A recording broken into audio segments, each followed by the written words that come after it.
Film की शुरुआत होती है सेंचुरियन ट्रस्ट बैंक से। किचन में असिस्टेंट मैनेजर एड मास कॉफी बना रहा है। उसके चेहरे पर थकान है और आंखों में अजीब सा डर। अचानक जैसे ही कॉफी मशीन की टक टक आवाज आती है, एड मास के दिमाग में गोलियों की गूंज सुनाई देती है। पल भर के लिए वह 80 के दशक में किसी खून खराबे को याद करता है। गोली चलती है, चीखें सुनाई देती है, लेकिन वह तुरंत अपने होश में आता है, गहरी सांस लेता है और खुद को संभाल कर कहता है, आज बस काम पर ध्यान देना है। एड जैसे ही हॉल में कदम रखता है, वहाँ डिटेक्टिव आइगर भी आता है। वह बस अपना पे चेक डिपॉजिट करके निकल जाता है। बैंक के अंदर सब कुछ बहुत नॉर्मल सा दिखता है। गार्ड्स चौकसी कर रहे हैं, क्लर्क्स पेपर वर्क में बिजी हैं और लोग अपनी बारी का इंतजार कर रहे हैं। लेकिन बाहर की सड़क पर फैक्ट्री में लगी आग के कारण फायर ट्रक्स और सायरन लगातार सुनाई दे रहे हैं, यानी माहौल में पहले से ही एक बेचैनी है। इसी दौरान बैंक मैनेजर एक युवा लड़की लिया को इंटरव्यू के लिए बुलाता है। वह बेहद कॉन्फिडेंस लग रही है। उसका रिज्यूमे बहुत अच्छा है, लेकिन उसमें रोजगार में एक गैप है। मैनेजर पूछता है, ये 2 साल का गैप क्यों?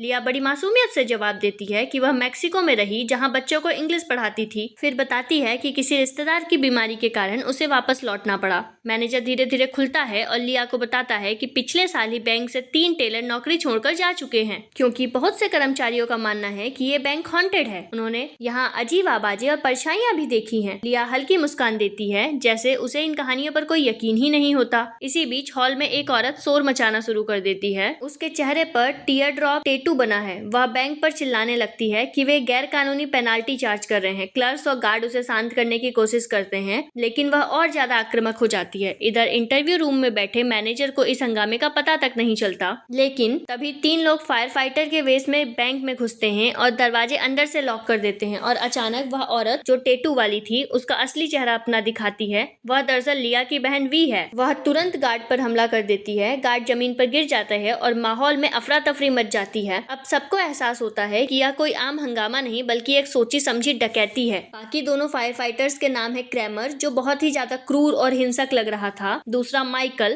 थोड़ा नरम दिल, और साइरस, शांत लेकिन खतरनाक दिख रहा था। वे सब गन तानकर चिल्लाते हैं, सब लोग नीचे झुको, सर झुका लो। फिर वे बंधकों के सिर पर बैग डालते हैं। साइरस कैमरे पर पेंट स्प्रे करता है। वी सबके मोबाइल फोन जब्त करती है और माइकल जख्मी मैनेजर की टांग पर गोली लगने के बाद उसके जख्म पर पट्टी बांध देता है। यह दिखाता है कि वह दिल से हिंसक नहीं है। क्रैमर्स और वी टेलर्स को मजबूर करते हैं वॉल्ट खोलने के लिए, जिसमें पैसे हैं, लेकिन जैसे ही दरवाजा खुलता है, अंदर फिर $70,000 निकलते हैं। डकैत गुस्से से पागल हो जाते हैं। इतना रिस्क लेकर, इतनी मेहनत करके सिर्फ इतनी छोटी सी रकम? नहीं, हमें और चाहिए। लिया चाहती है कि वह सब लोग यहीं से भाग जाएं, लेकिन वी और बाकी लोग इनकार कर देते हैं। हम खाली हाथ नहीं जाएंगे। तभी एक बंधक बैग हटवाता है और कहता है कि वह असिस्टेंट मैनेजर एड मास है। वह कहता है, अगर तुम सच में पैसा चाहते हो तो बेसमेंट में जाओ, वहाँ एक पुराना वॉल्ट है जिसमें करोड़ों पड़े हैं। वह उन्हें चाबी भी देता है और अलार्म को कैसे डिसेबल करना है यह भी बताता है, क्योंकि वहाँ पहले से अलार्म लगा हुआ है। डकैतों की आंखों में लालच आ जाता है और वो सोचते हैं कि अब तो पैसे लेकर ही जाएंगे। बी और क्रेमर बेसमेंट में जाते हैं। सीढ़ियाँ पुरानी हैं, जंग लगी है और नीचे घुप अंधेरा। चारों तरफ जाले, बदबू और टूटी फूटी अलमारियां। यह जगह साफ लगती है कि सालों से इसे किसी इंसान ने खोला तक नहीं। क्रेमर वॉल्ट खोलने में लग जाता है, लेकिन वी इधर उधर घूमने लगती है। अचानक उसे पुराने कमरे में एक साया दिखाई देता है। वह ठिठक जाती है। उसका चेहरा डर से पीला पड़ जाता है और धीरे धीरे वह ऊपर लौट आती है और कहती है, वहाँ नीचे कुछ है,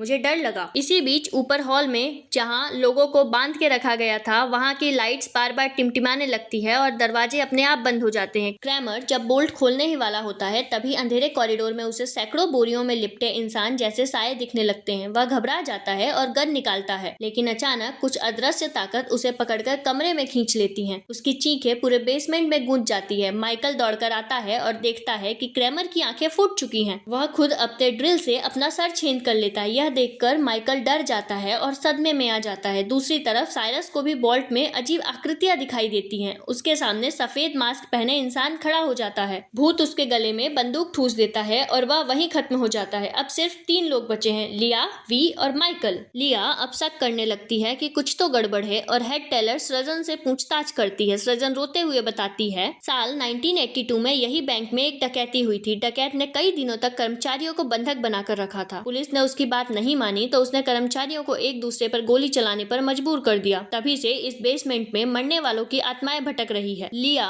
पहले तो इसे कहानी समझती है, लेकिन अब हालात उसे यकीन दिलाने पर मजबूर करने लगते हैं। माइकल भागना चाहता है। वह सीवेज पाइप में छेद करके बाहर निकलने का रास्ता बनाने लगता है, लेकिन तभी उसे एक औरत दिखती है जो रो रही है। वह मदद के लिए हाथ आगे बढ़ाता है और औरत अचानक जली हुई लाश में बदल जाती है। माइकल डरकर गैसोलीन डाल देता है और बेसमेंट को आग लगा देता है। फायर अलार्म बज उठता है। बाहर पुलिस भी बिल्डिंग में घुस आती है। लिया और वी अब पैसे लेकर भागना चाहती हैं, लेकिन बैग खोलते ही पाती हैं कि उसमें रखे सारे नोट 1982 के पुराने हैं। यानी यह पैसा बहुत पुराना हो चुका है, असली नहीं है बल्कि उसी घटना से जुड़ा हुआ है। जब पुलिस अंदर घुसती है, अफरा तफरी मच जाती है। लिया किसी तरह बेसमेंट के रास्ते पाइप तक पहुंचती है। माइकल पीछे रहकर खुद को बलिदान कर देता है। वह आग लगाकर भूतों को रोकता है ताकि लिया और वी बाहर निकल सकें। लिया सीवेज पाइप से निकल जाती है और अंधेरे जंगल से होते हुए गाड़ी में बैठकर भाग निकलती है। अगले दिन की न्यूज रिपोर्ट आती है, सेंचुरियन ट्रस्ट बैंक में डकैती और आगजनी हुई और सभी डकैत मर चुके हैं। लेकिन तभी ट्विस्ट होता है। लिया सुनसान सड़क पर गाड़ी चला रही होती है। उसके चेहरे पर सुकून और राहत है। वह रुकती है और रास्ते से अपनी बहन वी को उठाती है। दोनों बहनें साथ बैठकर गाड़ी आगे बढ़ाती हैं। उधर पुलिस स्टेशन में डिटेक्टिव आकर जांच कर रहा है। वह बंधकों से पूछता है, वो आदमी कौन था जिसने तुम्हें रास्ता बताया, जिसने डकैतों को बेसमेंट का रास्ता बताया, राज बताया। सब लोग हैरान हैं। कोई उसका नाम याद नहीं कर पा रहा है। सृजन जो कई सालों से बैंक में काम कर रही थी कहती है, मैंने उसे कभी यहाँ काम करते नहीं देखा। तभी वह पुलिस स्टेशन में दीवार पर लगी एक पुरानी फोटो की ओर इशारा करती है। फोटो में वही आदमी खड़ा है, एड मास, लेकिन उसके नीचे साफ लिखा है, एड मास 1982 की डकैती में मारा गया। यानी जिस पर सब भरोसा कर रहे थे, जिसने बहनों को बेसमेंट और वॉल्ट का रास्ता दिखाया, वह असल में 1982 का भूत था। दूसरी तरफ लिया और वी गाड़ी में आगे बढ़ते हैं। अचानक गाड़ी बंद हो जाती है और लिया बाहर आकर बोनट चेक करती है